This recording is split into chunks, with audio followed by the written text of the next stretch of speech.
Welcome back, Pokemon trainers. Professor Chaz here. Lab coats on back order, and it's time for this week's Pokemon Omega Ruby Double Battle Team Builder video. So what I'm doing now is we've only got 3 weeks remaining in the battles that I pre-recorded back in Season 12 when I was still able to use my transferred Pokemon from previous games in the battle spot in Omega Ruby, and we're a little bit low on the count of how many Pokemon are left to bring into battle. So what I start doing is I'm going to bring 3 Pokemon that I haven't used yet, and I'm going to bring back 3 that I've already tried and weren't as successful as I would have liked them to be, and just, type-wise, I'm trying to formulate a team based on those Pokemon. So you'll see the 3 new ones that I brought and the 3 previous ones that I already brought and giving them a second chance. I'm going to show you the team builder right now. It's going to show you the movesets of each Pokemon, the super training they've gone through, and the strategies of their held items and things like that. So let's check those Pokemon out and see what I've put together. The first new Pokemon on the team this week is Sheldon the Blastoise. He is a calm Pokemon, which is a drop to the attack stat but a boost to special defense. And if you look off to the right side, you'll notice that he just so happens to have the worst possible IV in the attack stat. So definitely we're not going to focus on making him a straight up physical attacking Pokemon. And his ability Torrent will boost water moves if he's on low HP. And since he is going to be defensive, he's holding leftover, so he'll be able to heal back some HP every single turn. So for super training, I got his defense maxed out to 290, put a good amount into the special defense, getting it up to 292, and I put the remainder into the HP, putting it up a little over 300. And again, these are level 100 stats. Now for the moveset, it's pretty standard, pretty basic. He's got Scald, which is good for stab, and will boost from the Torrent if he's at low HP. Earthquake and Avalanche are both there to cover for his type weaknesses. Of course, they are physical moves, but as I said, we're not focused on so much, getting a lot of offensive power off. He's going to be there taking hits and dishing out whatever damage back he can do. And to make maximum use of the leftovers recovery, I've given him Protect, so he can heal up between turns while he protects himself from any attacks coming his way. The next new Pokemon on the team will be Canuck the Bibarel.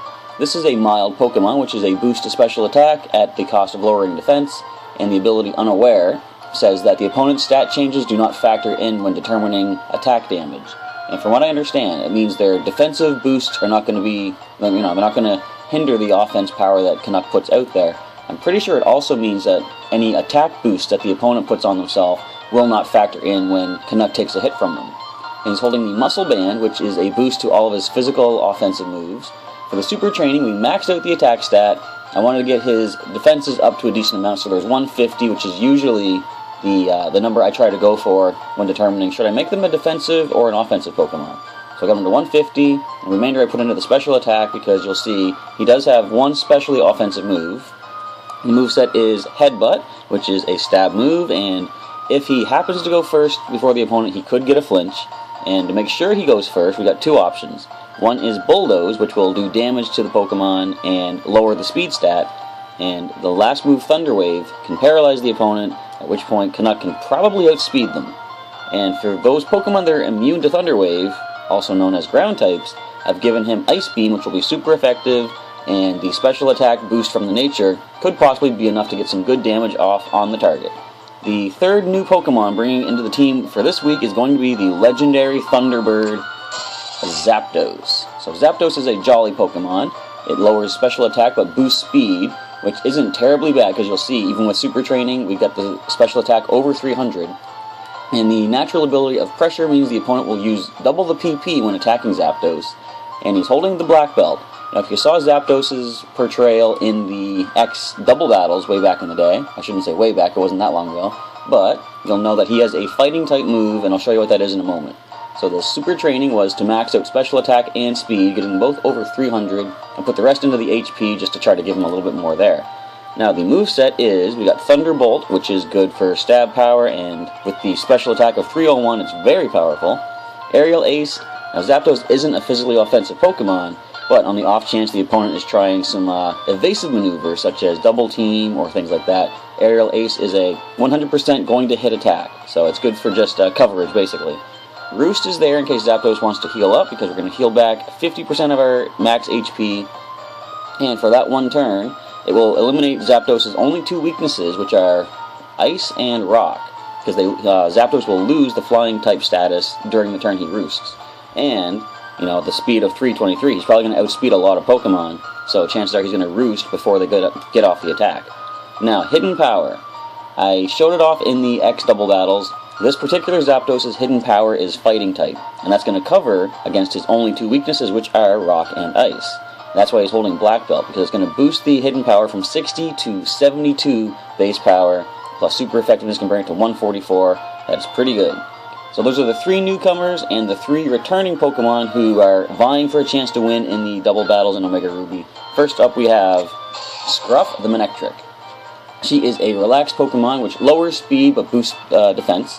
Ability is Lightning Rod, so if anyone tries to go for any electric moves on our water type this week, either of our water types I should say, Lightning Rod will draw that electricity away and boost Scruff's special attack. And she is, as usual, holding the Manectite, so this is our Mega Pokemon for the week. I've given her a boost into the, well, not boost, a super training maxed out into special attack and speed. So special attack is at 307 and speed is at 272. Now in Mega Evolution form, of course the ability becomes Intimidate, lowering the opponent's physical attack stat. Special attack goes up 60 points to 367, and speed goes up quite considerably as well to 326. And the moveset is the same as we saw it last time. She's got Thunderbolt, which is very powerful. Signal Beam to deal with coverage in case we're fighting a ground type. Now I could try to teach her something a little more useful. I don't know if there's anything she could learn that's super effective against ground, but on the off chance that we're fighting a ground type, at least Signal Beam will do some damage. It will be neutral, depending on what the secondary type of the target might be, and it could get the confusion. Now Charge is a good move to use in conjunction with the Mega Evolution, because when we Mega Evolve, Scruff's new ability Intimidate lowers the attack stat of the opponent, while Charge boosts Scruff's special defense, so she's going to get a little bit more defensive on both sides. Also, Charge will, on the following turn, I believe it doubles the power of an electric move used by the Pokemon that use Charge. So Thunderbolt is going to become super powerful after we Charge. Now, she only has one weakness, which is ground. We have Magnet Rise on the off chance that we need to evade any ground attacks, such as Earthquake. So, and once we've Mega Evolved, we should outspeed a lot of the usual ground types. So Magnet Rise will come in very handy. The 5th Pokemon, the second returning from previous weeks, will be Caliburn, the Aegislash. This is a brave Pokemon. It's a boost to the attack stat at the cost of lowering speed, which is really not bad, because more often than not, you're not going to see an Aegislash outspeed anything unless you're using a priority move. The ability Stance Change is standard on an Aegislash. It's going to change its form based on what type of attack it's going for in the battle. And this week, Caliburn is holding the Eject button. The idea here is if we get off, and I'll just tell you right now, Shadow Sneak is the move we're going to go for. So if we do go for Shadow Sneak and he goes into the Blade form, then we're going to be able to take a hit and the Eject button will send him right out of battle. Someone else can come in, and when he comes back into battle, he's going to be back in the shield form, so the defenses will be back up. So we'll see, I've maxed out the attack stat, and I've put a lot into both defenses, getting both up to 360. The attack is at 204, but in Blade form, the attack boosts all the way to 424. The defenses, they drop down to about 160 each, but that still isn't too bad either. That's still quite defensive. Now the moveset, as I mentioned, he has Shadow Sneak, because priority is always a good thing to have, getting a possible quick knockout on the opponent before they can hit you with something else. Sacred Sword is good for his Dark type weakness, and it's going to be, I forget exactly what it does, but it doesn't take into effect, it's almost like Unaware, I believe, on Canuck. It doesn't take into effect any of the stat changes of the target, so any defense boosts or evasiveness boosts will be ignored by Sacred Sword, and we're going to get some good damage off of that. Now to help the team out a little bit, he does have Reflect. I've mentioned this before, I would like to get Wide Guard on my Aegislash if possible, however it is an egg-only move, and I can't get that. So Reflect is the next best thing, boosting the physical defense of the team for 5 turns, and just in case he goes into Blade form and we want to get the defenses back up, King Shield is a move that I personally think every Aegislash should have, just so you can get back into your Shield form in the middle of a battle if you can't switch out. And I'm pretty sure King Shield is the only way to put an Aegislash from Blade form back into Shield form without switching. So the last Pokemon for this week is going to be Squeak the Raticate. Now, he didn't fare very well when we brought him into the first Omega Ruby double battle, but he did decent in the X double battle. We're going to give him another try this week. So he is a relaxed Pokemon which boosts defense but lowers speed. Admittedly, that's really not the best thing for the moveset I'm going for, or even just Eradicate in general, But this guy's been with me ever since Route number 1 back in Kanto, so he's the one I'm going to be going with. The ability Guts will boost his attack stat if he has a special condition such as Poison, Burn, what have you. And his item is Focus Sash. If you've seen him before, you'll know why, but I'll tell you in a moment.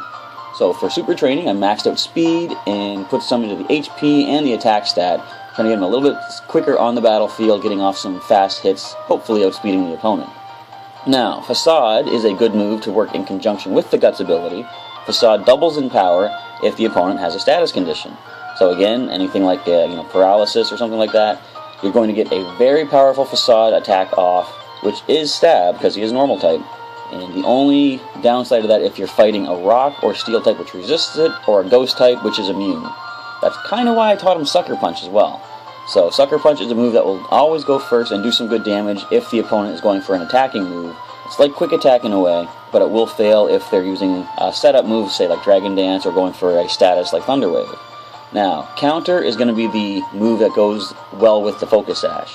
Assuming that he is at full HP and the opponent goes for a physical attack, he will not faint thanks to the Focus Sash. He will remain with at least 1 HP, then we can counter back double the damage he takes from the opponent. So that is his basic idea, and on the off chance that he does take something down and he is still in battle on the next turn, if we're quick enough, we can then use Endeavor, bring the target, or the new target, down to whatever his current HP happens to be. If he's down to 1 thanks to the Focus Sash, we're going to bring another Pokemon right down to 1 HP as well. So we're going to see how well it plays out. Like I said, it didn't work well last time in the Omega Ruby double battles, but it did quite well in the X doubles. So we'll see how well it does this week. That is going to be the team of 6 Pokemon for tomorrow's Omega Ruby double battles. Please let me know what you think of these guys. Leave a comment down below. Is there any different kind of a moveset that you would use for these kind of Pokemon in particular? And as I always say, it's going to be too late for me to take into consideration for the battles for this week, because I've already got them recorded. But if anyone else wants to use a Pokemon that I'm using this week, maybe your advice can help them think of some strategies for their team. So thank you for checking out this battle video. I hope you come back to the channel tomorrow and check out how well these Omega Ruby double battles do in the battle spot, and hopefully root on my team to try to get some victories. Alright, thank you once again for checking out this team builder video, and I'll catch you next time.